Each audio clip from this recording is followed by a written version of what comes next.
नमस्कार, India news views पर आपका स्वागत है। मैं हूं हर्ष रंजन।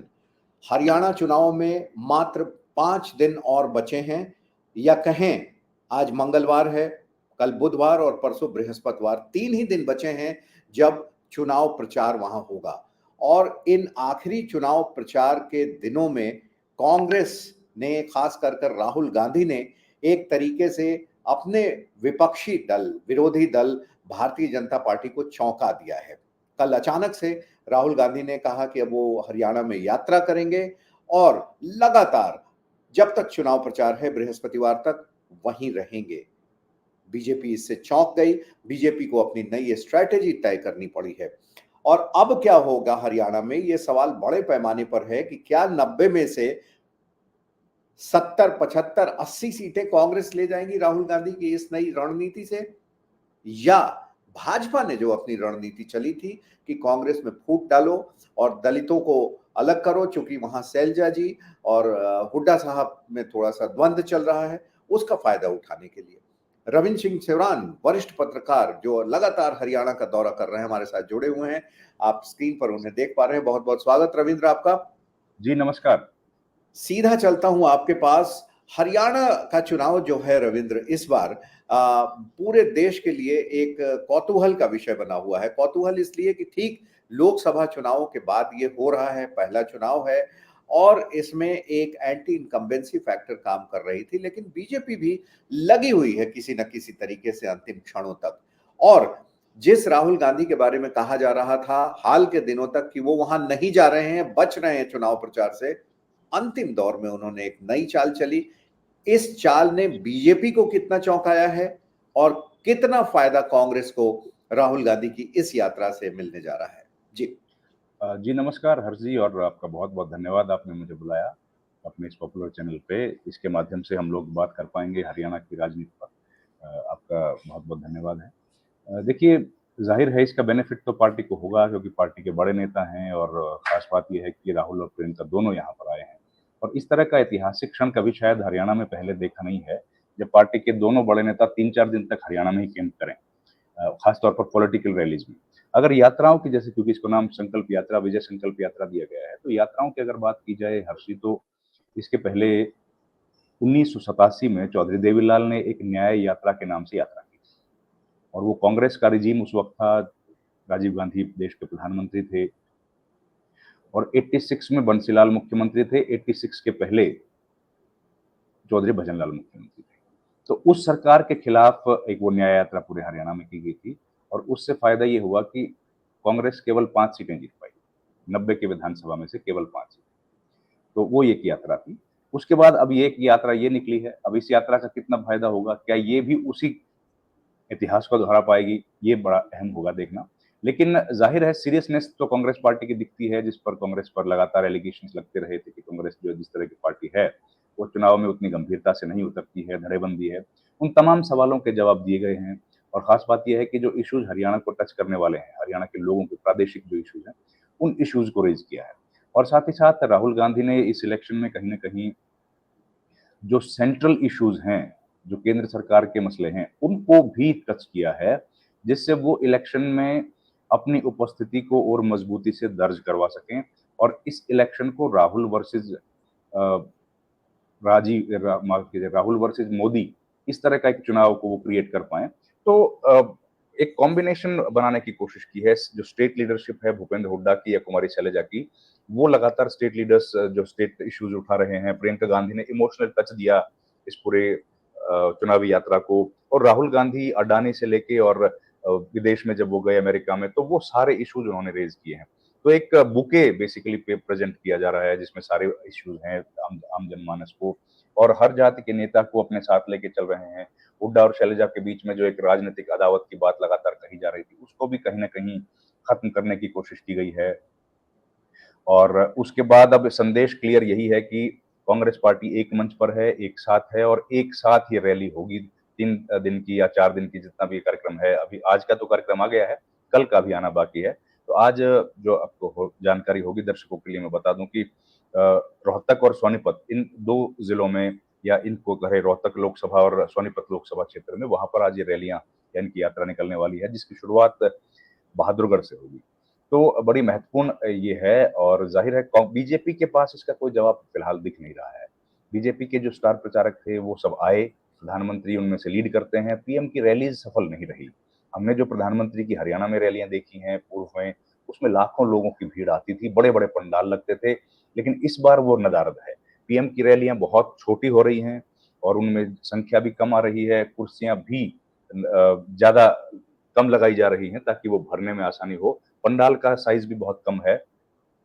ज़ाहिर है पीएम का जो क्रेज़ 10 साल पहले हरियाणा में था और इम्पोर्टेंट इसलिए है हर्ष जी कि हरियाणा का ज़िक्र करना क्योंकि हरियाणा से ही प्रधानमंत्री का उम्मीदवार घोषित होने के बाद तत्कालीन गुजरात के मुख्यमंत्री नरेंद्र मोदी ने अपनी जो पहली भाषण दिया था, पहले जो जी, उन्होंने जनसभा की थी, रैली की थी, वो हरियाणा के रेवाड़ी से की थी और जी, वो था जी, पूर्व सैनिकों के लिए एक सम्मेलन किया था और उस सम्मेलन में जिस तरह का लोगों को हुजूम उमड़ा था, जिस तरह की लोगों की उनके प्रति एक अट्रैक्शन था, जो ज़ील थी, जिस एंथुसियाज़्म से लोग वहाँ पर गए थे, वो अब बिल्कुल खत्म होता चला जा रहा है। अब लोग उनको सुनने के लिए नहीं आ रहे और उसका एक पैमाना हमको हो सकता है कि हम हरियाणा में हैं तो उसको नज़दीक से देख पा रहे हैं। लेकिन जो हरियाणा के बाहर लोग हैं वो उसको इस बात से उसका पैमाने का आंकड़ा देख सकते हैं कि सोशल मीडिया पर उनके जो वीडियोज़ पहले वायरल होते थे, आज उसकी तुलनात्मक अगर ढंग से हम लोग देखें तो आज उसके 10% भी वायरल नहीं होते हैं। लोग उनको एक वीडियो अगर उनका पहले 1 लाख जाता था तो आज 10,000 पर वो सिमट जा रहा है। और उसके मुकाबले में राहुल और प्रियंका गांधी की वीडियोज़ 10-10, 20-20 गुना ज़्यादा आजकल देखे जा रहे हैं। तो ये एक पैमाना ये भी बन गया है सोशल मीडिया का। बाकी ज़मीन पर उतना ज़्यादा माहौल बीजेपी का भी नहीं है। Congress party clear cut edge पे है, लीड है और इस इलेक्शन में उस लीड को ज़्यादा मजबूती से कंसोलिडेट करने के लिए, ज़्यादा सीट्स जीतने के लिए शायद ये रैलियों का आयोजन किया गया है।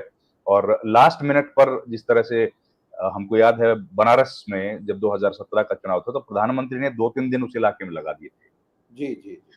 रोड शो कर रहे थे और उसका बड़ा ज़बरदस्त फ़ायदा भी हुआ 2017 में कितना बड़ा मैंडेट मिला था विधानसभा चुनाव में बीजेपी को करीब 315-20 सीटें मिली थी। तो उस तरीके से वही स्ट्रैटेजी अब कांग्रेस अपना रही है, आखिरी लेग में अपने इलेक्शन को पूरा मोमेंटम दे रही है, ताकि ज़्यादा से ज़्यादा लोगों तक उसका असर हो और इसीलिए ये रैलियाँ यहाँ पर आयोजित की गई हैं और रैलियों में भीड़ जो है, वो भीड़ के वीडियोज़ तो आपने देखे ही होंगे। वीडियोज़ तो बहुत ज़्यादा भीड़ है उस इलाके में। तो और उत्तर हरियाणा से शुरू किया गया है। आज वो दिल्ली के जो बहादुरगढ़ वाला इलाका है, बहादुरगढ़ के इलाके का मतलब समझिए कि दिल्ली और बहादुरगढ़ जो है, वहाँ पर टिकरी बॉर्डर है। अगर हम लोग बहादुरगढ़ से जाएँगे दिल्ली की तरफ, तो दिल्ली और बहादुरगढ़ को जो डिवाइड करता है, उस जगह का नाम टिकरी बॉर्डर है और टिकरी बॉर्डर हमारे देश भर के दर्शकों को ज़रूर याद होगा, वो जगह है जहाँ पर किसानों ने अपना मोर्चा लगाया था, अपना धरना 13 महीने तक दिया था। तो इसलिए वो इम्पोर्टेंट है किसान सेंटिमेंट के लिहाज से भी और बहादुरगढ़ विधानसभा आधा शहर है, आधा ग्रामीण इलाका है, रोहतक जिले की विधानसभा सीट है। तो रोहतक जिले मतलब रोहतक लोकसभा की, वैसे झज्जर जिला पड़ता है, लेकिन बड़ा इम्पोर्टेंट है वो एरिया, हुड्डा का गढ़ माना जाता है और वहाँ से जब निकलेगी तो आज पूरा जो हुड्डा का गढ़ है, हुड्डा का जो खास नज़दीकी इलाका है, जो लोग लगातार उनके संपर्क में रहे, उनको समर्थन देते रहे, उस इलाके में वो रैली है। तो उनका जो वोट है, उसको और मजबूत कंसोलिडेट करने की दिशा में ये रैली जो है मजबूती से काम करती हुई दिखेगी। जी, जी, रविंद्र कल राहुल गांधी ने जो यात्राएं की वो बीजेपी के गढ़ में था, आज वो जो है कांग्रेस हुड्डा के गढ़ में आप बता रहे हैं। आपने जो बातें बताई इसके 2 पहलू स्पष्ट रूप से हमारे सामने आते हैं। एक पहलू कांग्रेस से जुड़ा हुआ है, एक पहलू भारतीय जनता पार्टी से जुड़ा हुआ है। बीजेपी का पहलू ये है कि मोदी जी जिन्हें हरियाणा पर पूरा भरोसा था 2014 के चुनाव घोषित होने के बाद उन्होंने अपनी पहली बड़ी रैली हरियाणा में की थी और उस रैली में मुझे ध्यान है कि मनोहर लाल खट्टर ने उनकी बड़ी सेवा की थी और काफ़ी जम के एक्टिव भी रहे थे। बाद में उनको उनका मतलब परिणाम भी मिला, उनका इनाम भी मिला और वो मुख्यमंत्री रहे। लेकिन मुझे लगता है कि वही मनोहर लाल चूँकि कुछ ख़ास नहीं कर पाए, जनता उनसे बहुत खुश नहीं है, इस वजह से उनका सीधा असर मोदी की रैलियों पर भी पड़ा है, चूँकि हरियाणा की जनता उतनी खुश नहीं है। एक पहलू तो मैं ये समझ पा रहा हूँ। दूसरा पहलू ये है कि जो स्ट्रैटेजी बीजेपी अब तक अपनाती थी और लोगों को चौंकाती थी, राहुल गांधी अभी वही स्ट्रैटेजी अपनाकर बीजेपी और खुद प्रधानमंत्री नरेंद्र मोदी को चौंका दे रहे हैं। क्योंकि मुझे नहीं लगता है कि किसी को उम्मीद होगी कि राहुल गांधी अगला 4 दिन चुनाव से ठीक पहले अंतिम चरण के प्रचार में हरियाणा में ही गुजारेंगे, प्रियंका गांधी भी साथ होगी।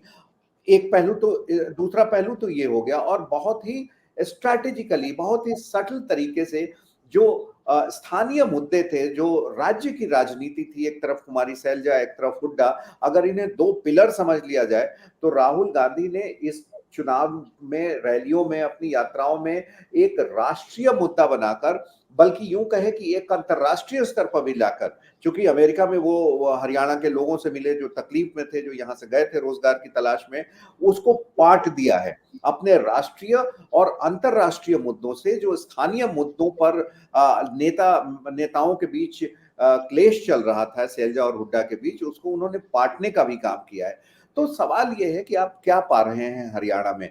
क्या राहुल गांधी की इस स्ट्रैटेजी ने बीजेपी को बिल्कुल चौंका दिया है? कोई ऐसा कर दिया है कि वो कुछ सोच नहीं पा रहे हैं, और साथ में जनता में भी एक विश्वास पाया है? जी देखिए, बिल्कुल सही बात है आपकी। बीजेपी जो हमेशा से बहुत एग्रेसिव इंटेंसिव कैंपेन के लिए जानी जाती रही है, इस बार उसका कैंपेन कहीं न कहीं वीक दिख रहा है, वैसा मजबूत कैंपेन बीजेपी का दिखाई नहीं दे रहा। जबकि उसके मुकाबले में कांग्रेस पार्टी का कैंपेन ज़्यादा स्ट्रॉन्ग है और ज़्यादा पेनिट्रेटेड है, हर इलाके में वो लोग जा रहे हैं और ये जो है ये अंतर साफ दिखाई दे रहा है। कांग्रेस पार्टी के जो नेता थे पहले अलग-अलग घूम रहे थे या अलग-अलग क्षेत्रों में अपने हिसाब से दौरा कर रहे थे। राहुल गांधी के आने के बाद सब एक मंच पर आ गए हैं। तो संदेश के लिहाज से भी ये अच्छा है।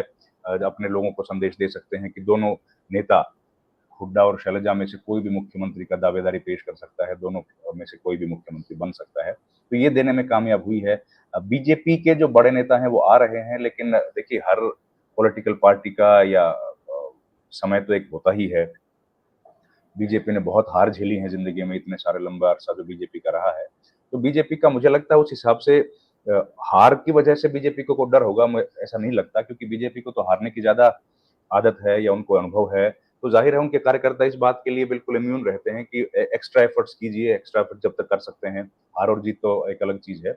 लेकिन पिछले 10 साल से जिस तरह का माहौल था और हरियाणा खास तौर पर देखिए हरियाणा में बीजेपी की सरकार है। हरियाणा में बीजेपी की सरकार 2 बार बन भी गई। लेकिन हरियाणा में कैडर नहीं है बीजेपी का। जिस तरह से मध्य प्रदेश और बाकी जगहों पर गुजरात में आप देखते हैं, वैसा राजस्थान कैडर में। हरियाणा में कभी नहीं है। राजस्थान में भी है। वैसा कैडर हरियाणा में कभी बिल्ड नहीं कर पाई बीजेपी। बीजेपी 2 बार जो चुनाव जीती, वो जीती हवा की वजह से। एक बार पुलवामा का हमने देखा था और लोकसभा के तुरंत बाद हरियाणा का इलेक्शन होता है, तो उसका एक असर पड़ता है। 2014 में जो इलेक्शन था उसमें भी बीजेपी को जो सफलता हासिल हुई थी, वो केंद्र में क्योंकि बीजेपी की सरकार आ गई थी, मोदी की उस टाइम पे बहुत वेव थी, तो हरियाणा और महाराष्ट्र का चुनाव था, दोनों जगह पर बीजेपी को कामयाबी हासिल हुई थी। अब जब वो धीरे-धीरे वो मोदी की जो वेव थी, वो कम होती चली गई, उनका जो खुमार लोगों के ज़हन में था, वो कम होता चला गया, तो ज़ाहिर है अब सतही जो मुद्दे हैं, उन मुद्दों पर ये इलेक्शन हो रहा है। बाइपोलर चुनाव है। बीजेपी की स्ट्रैटेजी हमेशा होती है कि तीसरी पार्टी को अगर खड़ा कर दिया जाए, तो विपक्ष का वोट वो काट देते हैं। लेकिन इस बार वो हो नहीं पा रहा। जातिवाद एक और बीजेपी के पास टूल है, वो मसला इस बार चल नहीं रहा। ऊपर से बीजेपी का जो एंटी इनकम्बेंसी है, उसमें किसान आंदोलन से लेके और इतने सारे मुद्दे पैदा हो गए जो किसी भी सरकार में आमतौर पर हो जाते हैं। 10 साल अगर सरकार चलती है तो इस तरह के मुद्दे होते हैं। वो तमाम मुद्दे यहाँ पर हैं और उनसे ऊपर जो है तुर्रा उसमें ये हो गया कि वहाँ पर मनोहर लाल खट्टर है। अब मनोहर लाल खट्टर की जिस तरह का 9.5 साल का शासन रहा है, जिस तरह से उन्होंने लोगों के साथ बर्ताव किया, वो सारी चीज़ें अगर आप देखेंगे तो आप पाएँगे कि बीजेपी के लिए एक पूरा पैकेज उन्होंने तैयार कर दिया है कि यहाँ का एग्ज़िट प्लान क्या होना चाहिए। और उसी के तहत वो पहले खुद चले गए और अब मुझे लगता है बीजेपी को भी यहाँ से बाहर निकालेंगे। ये और आपने अभी बहुत हाल ही में अच्छा, एग्जिट प्लान मनोहर लाल खट्टर ने तैयार कर दिया है। जी, क्योंकि देखिए ना अब हाल में इलेक्शंस का कैंपेन चल रहा है, लोग वोट एक-एक वोट के लिए संघर्ष कर रहे हैं और ऐसे में उनका एक वीडियो वायरल होता है जिसमें एक वो युवक के साथ कहते हैं कि इनको बाहर लेके जाओ। उसने तो कोई इनकी ऐसा सवाल हिम्मत नहीं किया। इनकी इनकी हिम्मत हिम्मत कैसे, कैसे? मैंने सुना अब देखिए वो शब्द शब्द का प्रयोग क्या किया गया है यार, जमहूरियत में हिम्मत तो देना ही सरकारों का काम है ना सर। हमारा जी। संविधान जो हमको हिम्मत देता है, संविधान यही तो कहता है कि अगर मैं एक आम नागरिक हूँ, मेरे अंदर हिम्मत की कमी है तो मुझे हिम्मत सरकार देगी। मेरी हिम्मत की रक्षा ही तो सरकार का काम है और सरकार का काम क्या है? सबसे और पहला सवाल से अधिकार भागते नजर आए वो, बिल्कुल, सवालों सवालों से के जवाब और हिम्मत कैसे हुई ये शब्द अपने आप में कहना मुझे लगता है जमहूरी निज़ाम में तो इस तरह के शब्दों के लिए कोई जगह होनी नहीं चाहिए। और हमारे पास राइट टू फ्रीडम और एक्सप्रेशन के अलावा एक एक युवक के पास है क्या? उसने एक सवाल पूछा, आपने कैंडिडेट के बारे में सवाल पूछा, तो उस पे इतना क्यों गुस्सा, इतना भड़कने की क्या जरूरत मुख्यमंत्री को, पूर्व मुख्यमंत्री को थी। और वही स्थिति उनकी तब थी जब वो मुख्यमंत्री थे। उनसे कोई सवाल पूछे, ये रोजगार से जुड़ा हुआ, किसानों से जुड़ा हुआ, तो हमेशा उसका इस तरीके से उन्होंने जवाब दिया, जिससे कि लोग नाराज हुए, लोग बहुत खफा हुए, और उसका परिणाम अब भुगतना पड़ रहा है।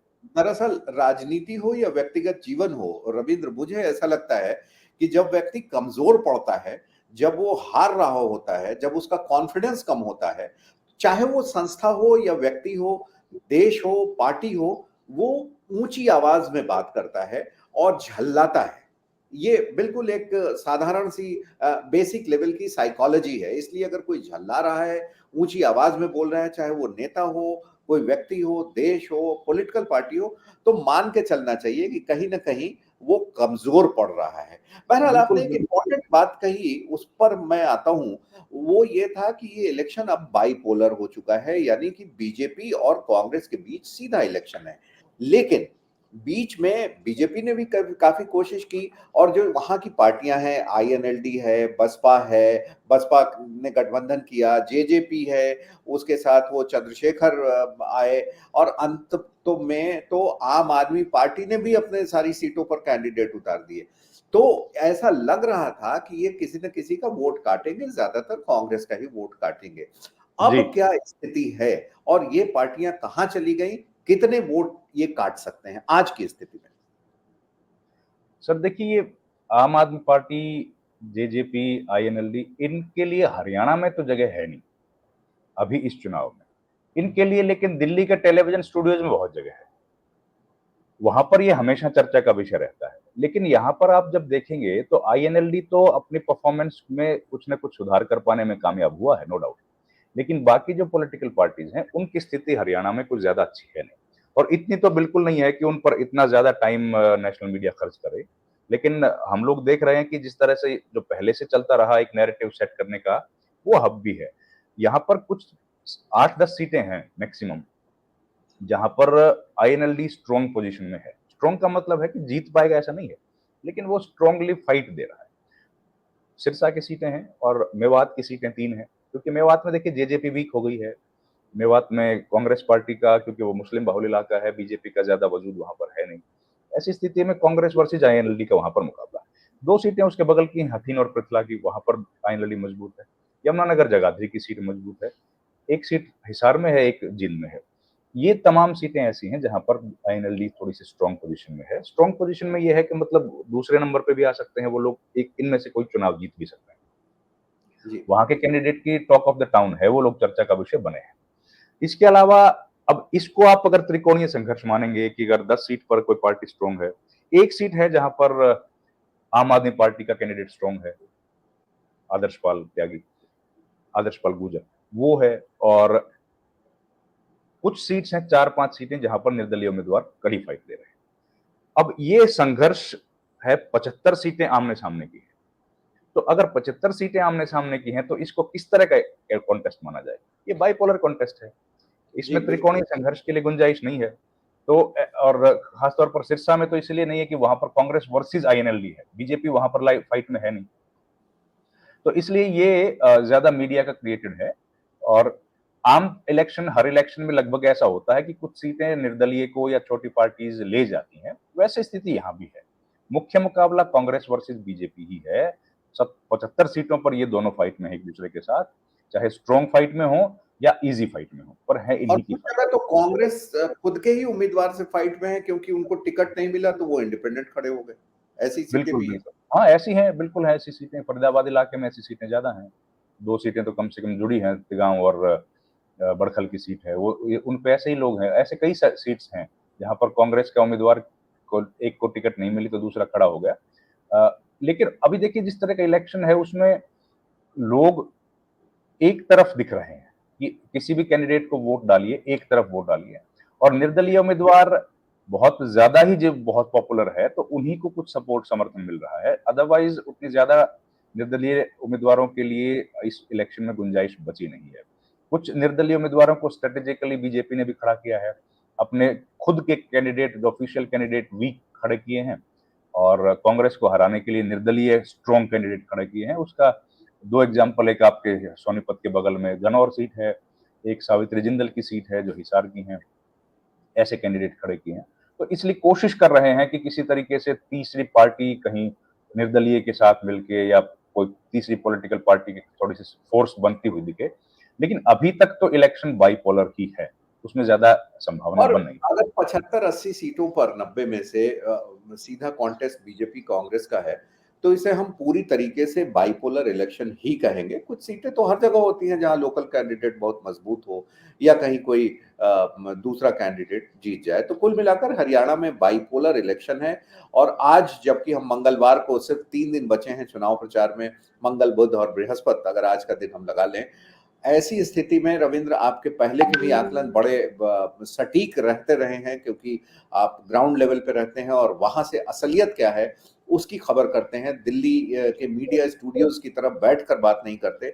इसलिए आज की स्थिति में अगर हम पूछें कि 90 में से कितनी सीटें कांग्रेस को आप मिलती दिख रहे हैं, तो आपका क्या कहना होगा? क्योंकि इस बात में कोई शक नहीं है कि कांग्रेस वहां जीत रही है एक बड़े मार्जिन से, लेकिन कितनी सीटें आएंगी? देखिए, मेरे ख्याल से 55-60 सीटों पर कांग्रेस कंफर्टेबल पोजीशन में है।